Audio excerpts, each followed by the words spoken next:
Are you seeing someone else? Do you really love me? Where is this relationship headed?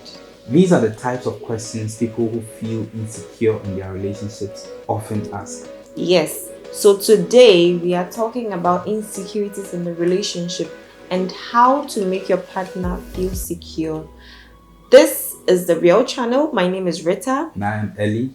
Stick and stay with us till the very end of this video because we have an announcement to make. Yes. If you are new to this channel, please subscribe, like and share with your loved ones.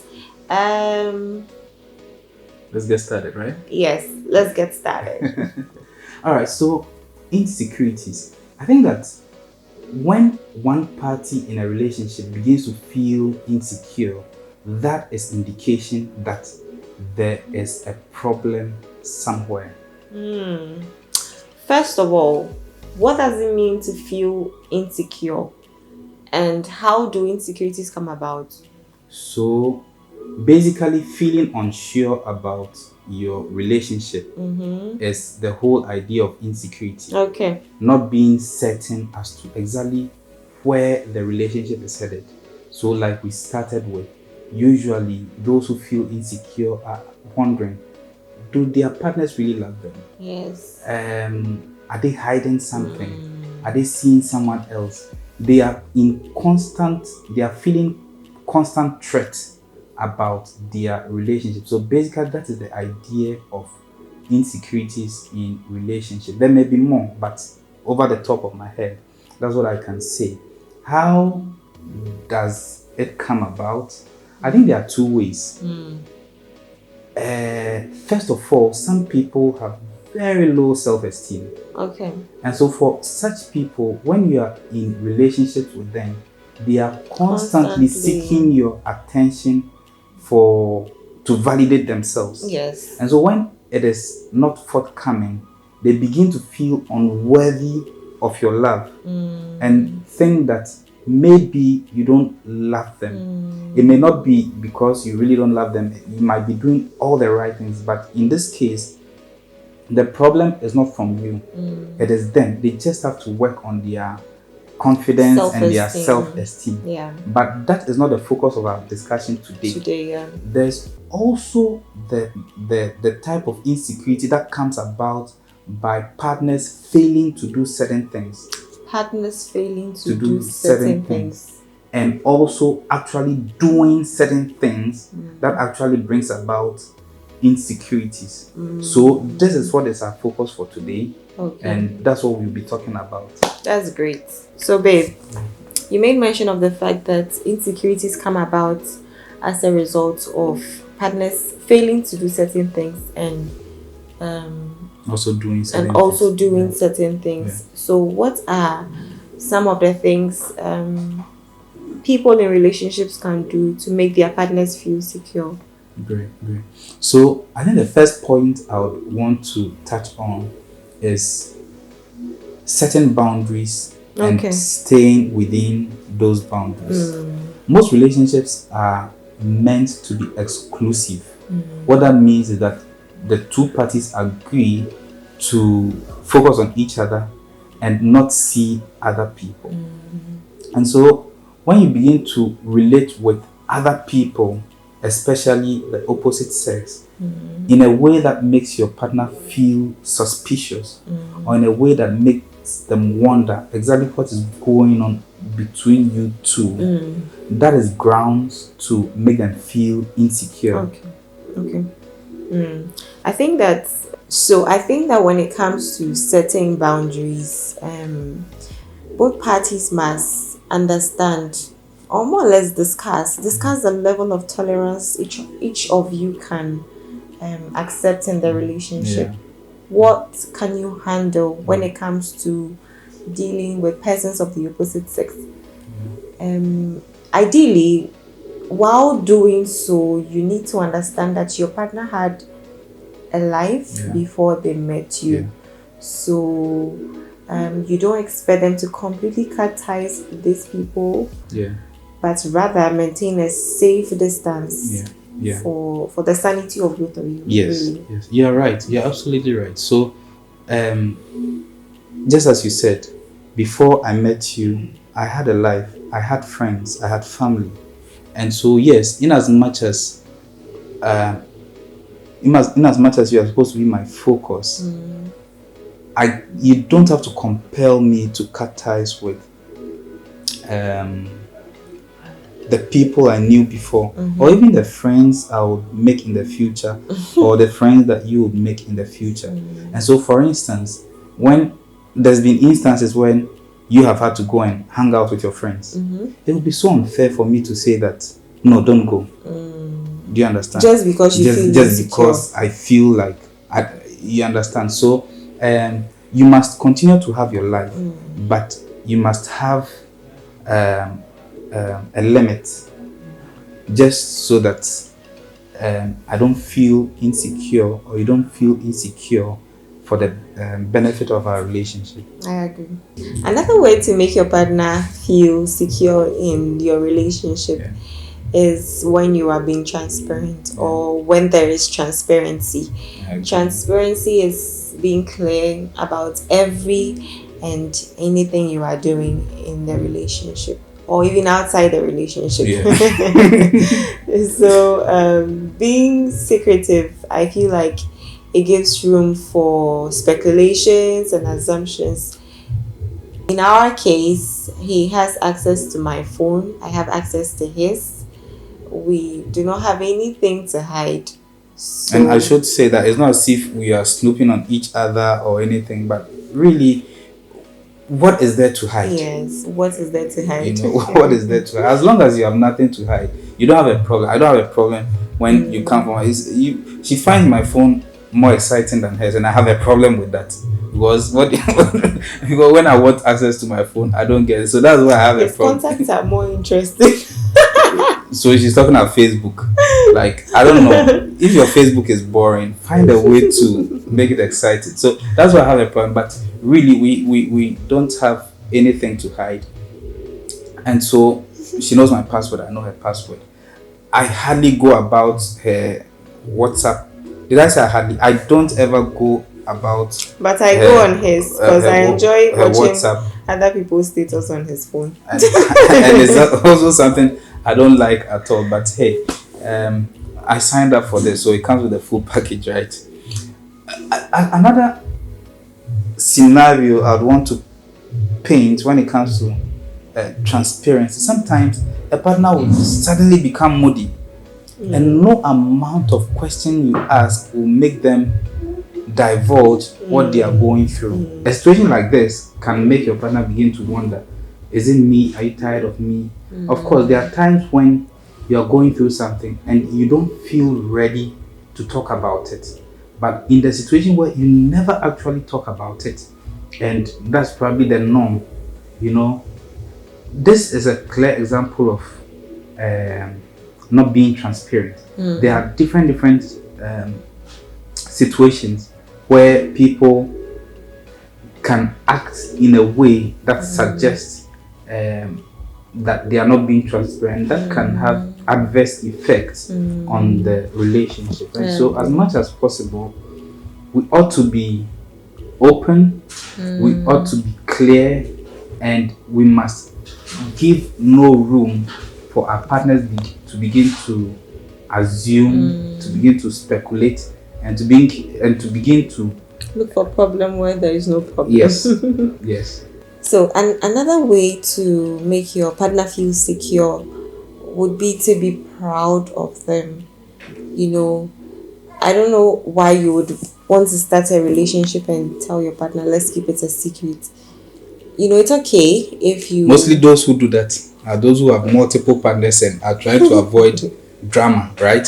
Yeah. Sorry, you were saying something. So I think that if you want to keep your relationship private, that is okay. But keeping it a secret, nobody should know. No, don't tell your mom. No, don't tell your dad. No, our pastor shouldn't know, things like that. I think keeping your relationship private is making sure that your business is not out there in the public domain. Yes. Keeping it secret is making sure that only the two of you know that something is going on between you two. I mean, how? So what that means is that if someone else is interested in you, they do not know. I mean, that's green light, right? Because they do not know that you are in a relationship. And if someone is interested in your partner, that is green light for the person, because nobody knows you're in a relationship. So at least we are not saying go and announce to the whole world that you have a boyfriend or you have a girlfriend, but those important people within your network, it's okay to introduce your girlfriend to your parents. That is if there is that rapport, right? Or your church elders, which was what was in our case. Our parents, my brother, basically your family. Right? And so you ought to be proud of them, and one way you can do that is to make them known to those who matter. Yes. Think about this scenario. You are always posting other people on your status, but when it's your on Facebook, on Instagram, but when it's the turn of your partner, let's say his birthday or her birthday, you refuse to do so. Why? Are you not proud of who you are in the relationship with? You know, why are you keeping them out of the public domain, you know? So I mean, as long as they want you to do that, you may want to consider it. But some people don't want to be on statuses. Yes. Some people don't want to be on social, and that's fine. Okay. But basically, we are saying that if you do it for people, if you wish other people happy birthday and so on and so forth, and your partner would want you to post to them when it's their birthday, they would feel bad if you don't. All right, and they would feel insecure. Again, why are you hiding me? Do you have somebody that you don't want to learn about what I have going with you?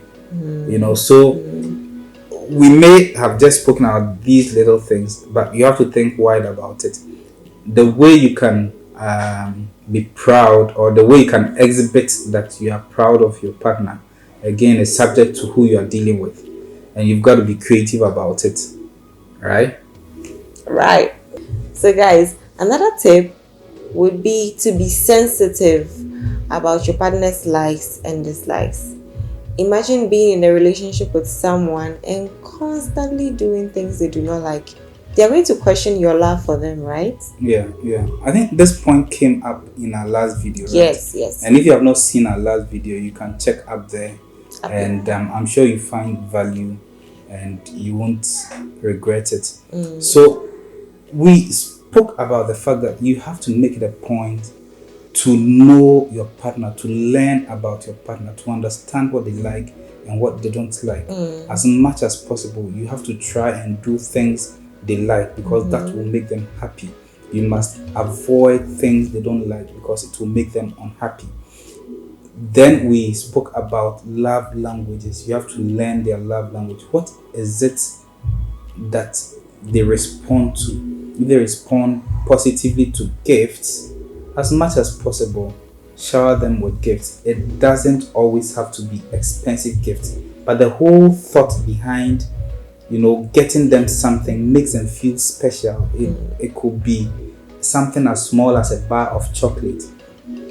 It could be as expensive as a car or a house. Whatever your strength can handle, as much as possible. Or a money bouquet. What you can handle, do it. Does your partner respond to words of affirmation? What it means is that you always must say something positive to them. You are looking good. The food was nice. People like that always want to hear that you love them.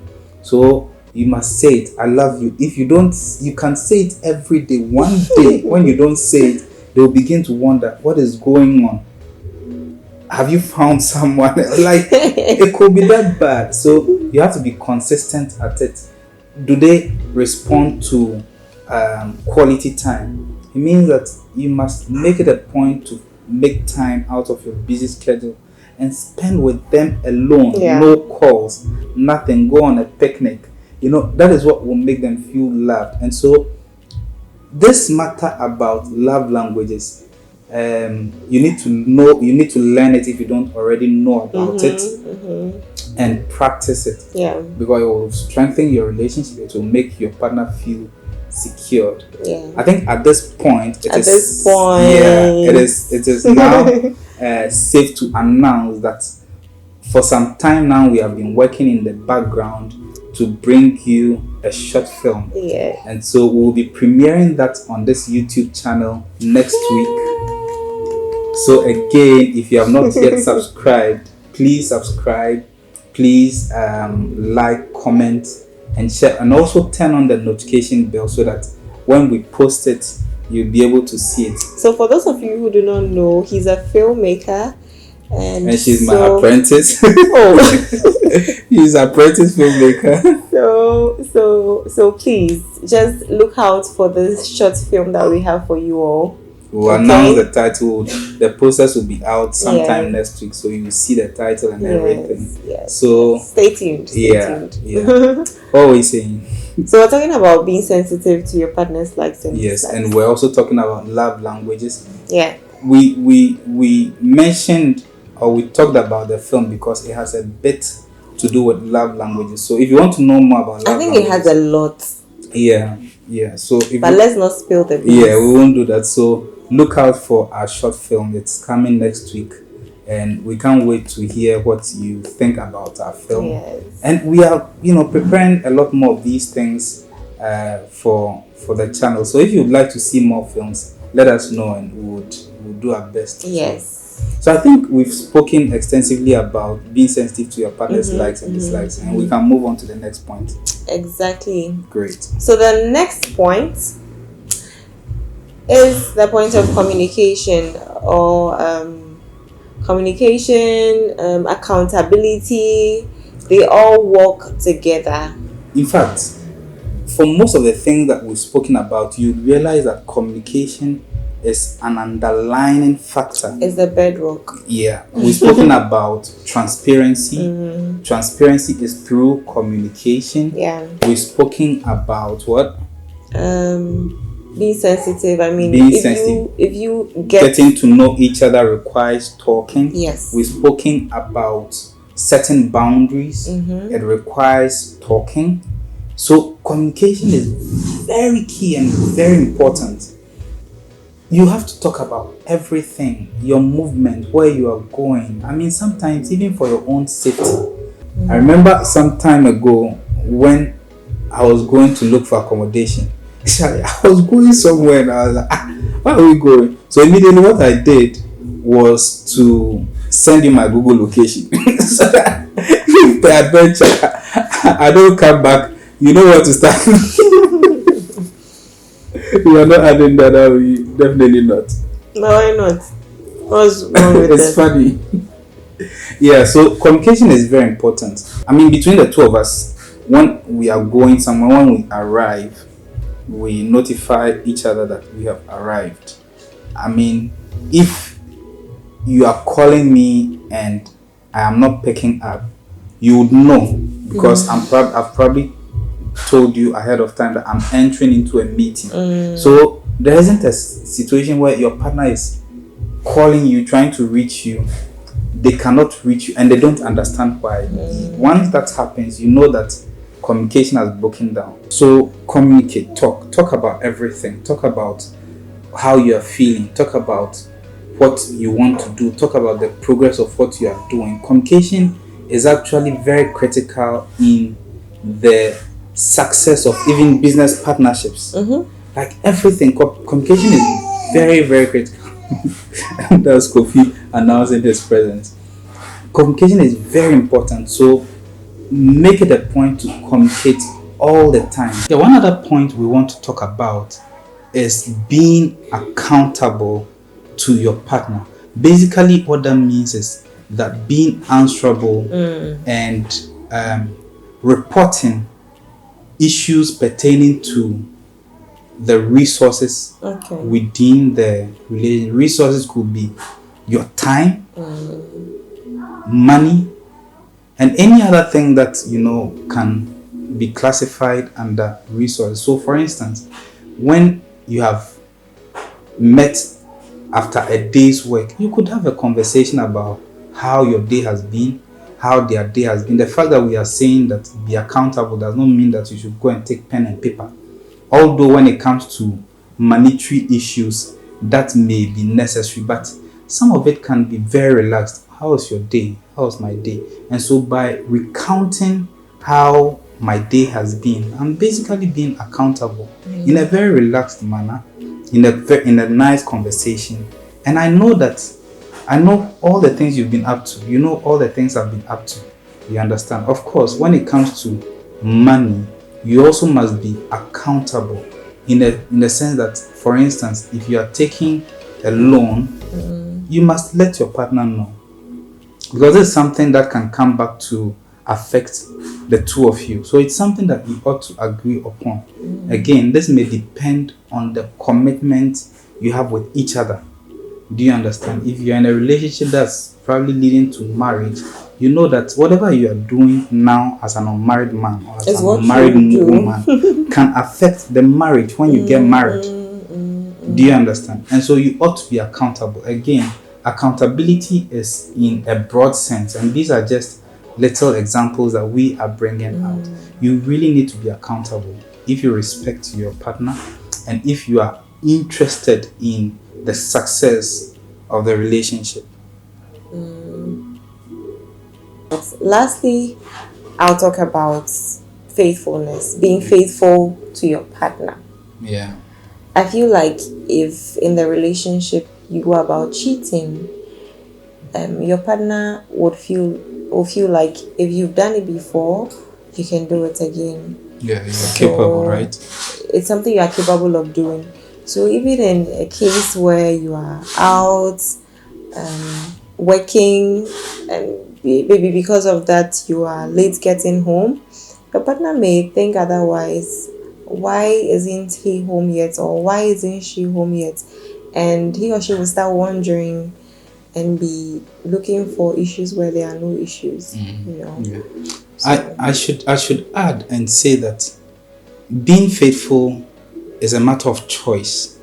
Okay. But also, for me as a Christian, I would say that you must pray for the grace to be faithful, because even the Bible says that let he who thinks he stands take heed lest he falls. Right? I don't know if I got it right, but there's a verse like that, a Bible verse like that. So yes, in as much as you may want to be faithful, you can find yourself in compromising situations that can make that happen. Flee.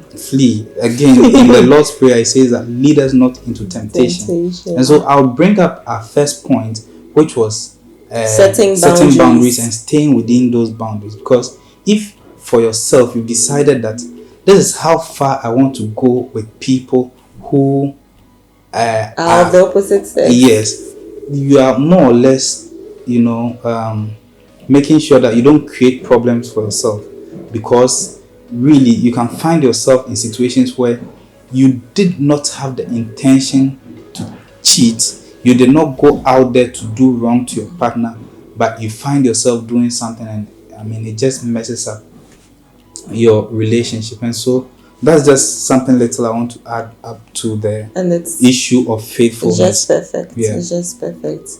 At this point, would like to end finally and say thank you for making the time to watch. Again, if you have not yet subscribed to our channel, please do so, because it does so much for us.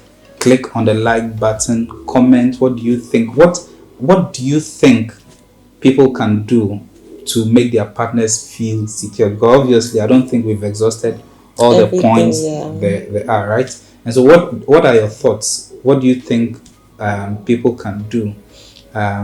We'll come your way again with our short film. Until then, take care and bye.